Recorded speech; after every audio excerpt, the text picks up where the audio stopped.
अस्सलाम टॉरियंस, मैं Haris अज़मी professional astrologer आपकी खिदमत में हाजिर हूँ इस हफ्ते की एस्ट्रोलॉजिकल रिसर्चेज लेकर। बहुत तेज़ी से मुझे बहुत सारी चीज़ें एक्सप्लेन करनी है, सब वन बाय वन बयान करता हूँ। आपका रूलिंग प्लैनेट 7th एंगल पर है। आप 2022 की जज्बाती कैफियत को फुली अरूज पर देखेंगे इन दिस वीक। छोटी दो प्रॉब्लम्स हैं एज़ यू नो। एक तो 25 अक्टूबर को सूरज ग्रहण हुआ था, उसका कुछ इम्पैक्ट मूड स्विंग करेगा। और फिर इस हफ्ते के पहले ही दिन 8 नवंबर को चांद ग्रहण होगा। एंड वो चांद ग्रहण जज्बाती कैफियत को थोड़ा मजरूह करता है। अगर आप सेंसिटिव टॉरस हैं तो ज़्यादा ही प्रॉब्लम होगी। अगर आप सेंसिटिव नहीं हैं, स्ट्रॉन्ग टॉरियन हैं, फैमिली के साथ आपकी बॉन्डिंग स्ट्रॉन्ग है, आपके लव वंस के साथ आपकी बॉन्डिंग स्ट्रॉन्ग है, आपकी कंपेनियनशिप में आपकी बॉन्डिंग स्ट्रॉन्ग है, तो प्रॉब्लम्स नहीं आएंगी। बट अगर आप एक सेंसिटिव से रिलेशन चला रहे थे तो ये ग्रहण 7-8 दिन तक के लिए आपके दिलों को थोड़ा टेढ़ा रखेगा।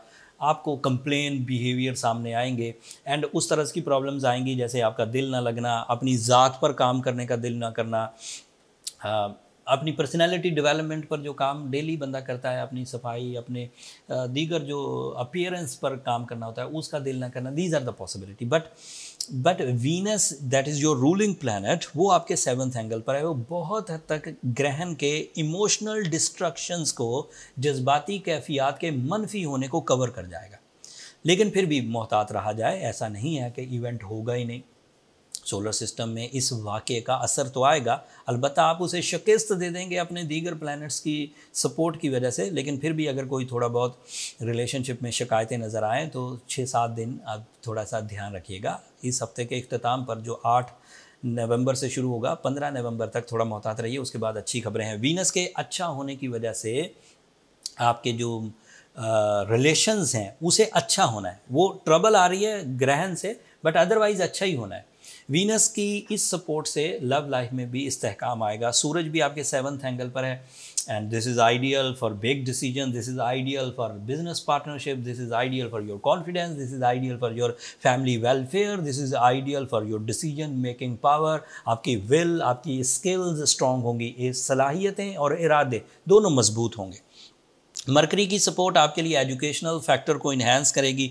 मरकरी की सपोर्ट आपकी डील मेकिंग को बढ़ा देगी। मरकरी की सपोर्ट आपकी इंटेलिजेंस लेवल को इंक्रीज़ कर देगी। आप लोगों के इरादे तक समझने लग जाएंगे। आपका कम्युनिकेशन स्किल मैजिकल होगा।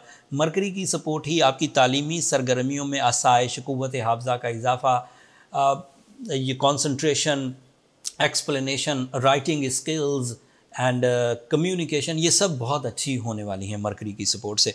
And mercury is also representative of your 2nd angle, ये जेमिनाई का रूलिंग है।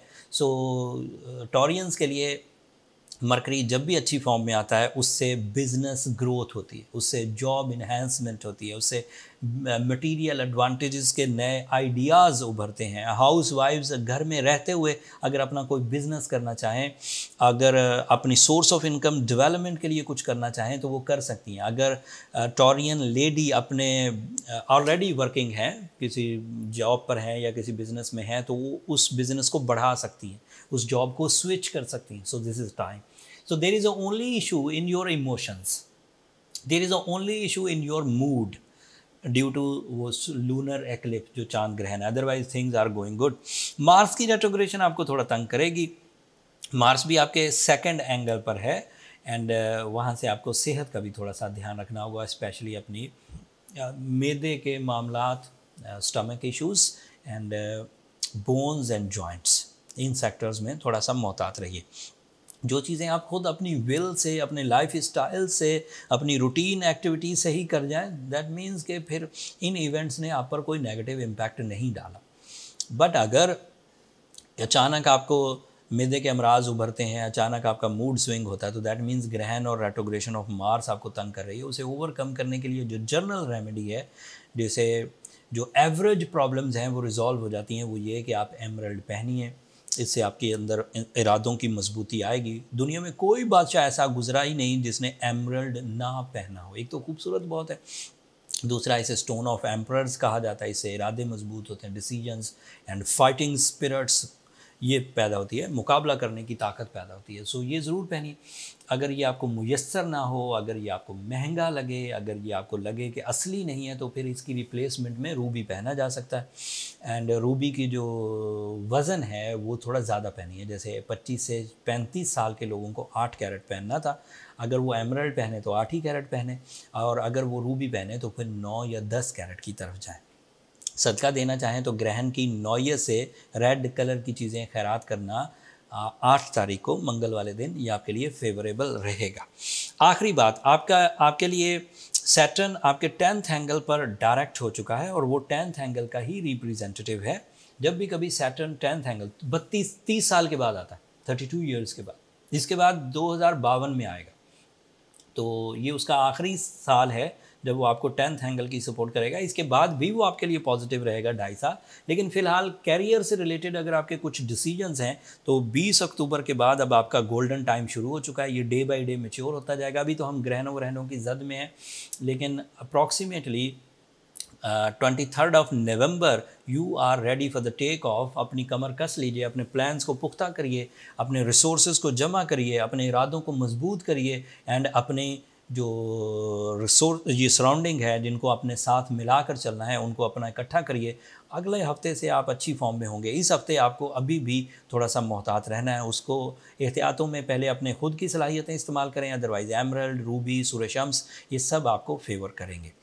उम्मीद है कि आफ्टर दिस इंफॉर्मेशन आप इस इवेंट को, लूनर एक्लिप्स को अच्छे अंदाज से समझ गए होंगे, रेट्रोग्रेशन ऑफ मार्स को अच्छे अंदाज से समझ गए होंगे, और इन्हें अपनी ज़ात से, इनके नुकसानात को अपनी ज़ात से दूर रखेंगे और अपनी कामयाबियों को आगे बढ़ाएंगे। चांद ग्रहण पर मैंने एक अलग वीडियो बना दी थी, आप उसे भी एक नज़र देख लीजिएगा, उसमें भी आपको काफ़ी इन्फॉर्मेशंस मिल जाएगी। अगर आप जनरल रेमेडी से रूबी पहनकर, एमरल्ड पहनकर, सूर्य शम्स पढ़कर ठीक हो जाते हैं तो that means you are a strong Taurus, and आपके मामलात कंट्रोलेबल थे और आपने अपनी ही विल से कंट्रोल कर लिए। बट अगर आपने ये सब रेमेडीज़ परफॉर्म की और फिर भी कामयाब ना हो सके, तो फिर इसका मतलब है कि आपके ये मामलात आप अकेले के कंट्रोल में नहीं थे। आपको फिर आर्टिफिशियल मज़ीद नेक्स्ट स्टेप्स की तरफ जाना पड़ेगा, आर्टिफिशियल ट्रीटमेंट्स की तरफ। उसके लिए आपको अपने बर्थ चार्ट की कैलकुलेशन सबसे पहले करवानी चाहिए, ताकि ये फाइंड आउट हो सके कि प्रॉब्लम्स कहाँ हैं और उसे कैसे रिपेयर करना है। बर्थ चार्ट कैलकुलेशंस के लिए ये नंबर नीचे चलते रहते हैं, आप इन पर रब्ता करके अपने लिए टाइम ले सकते हैं। वहाँ आप अपनी पर्सनल डिस्कशंस करते हैं, आपके जो इश्यूज़ हैं, जो डिसीजंस हैं, जो आप अकेले उन्हें डील नहीं कर पा रहे, तो वहाँ एक प्रोफेशनल ओपिनियन आपको मिल जाएगी। बट वो फ्री फोरम नहीं है, टॉरियंस, होपफुली आप अंडरस्टैंड करेंगे। बहुत कुछ था अभी बताने को, अगले कुछ हफ्तों में बहुत कुछ बताऊँगा भी इंशाल्लाह। बट फ़िलहाल आपको अपने ये जो 6-7 दिन है, 8 नवंबर से 15 नवंबर तक, इन्हें ज़रा खुशउस्लूबी लेकर चलने की ज़रूरत है। अगले हफ्तों से फिर खुशखबरियाँ हैं, वो एस्ट्रोलॉजिकल इवेंट में दोबारा आपकी खिदमत में बयान करूँगा। कोई ऐसी चीज़ जो मैं मिस कर गया हूँ और आप सुनना चाहते थे, उसे कमेंट्स में इज़हार कर दीजिएगा, मैं अगले हफ्ते उसे एड्रेस करूँगा। मुझे इजाज़त दीजिए, अपनी दुआओं में मुझे और मेरी टीम को ज़रूर याद रखिएगा। टॉरियंस, आपकी दुआएँ मेरे लिए बहुत अहमियत की हामिल हैं, दुनिया के लिए भी, आखिरत के लिए भी।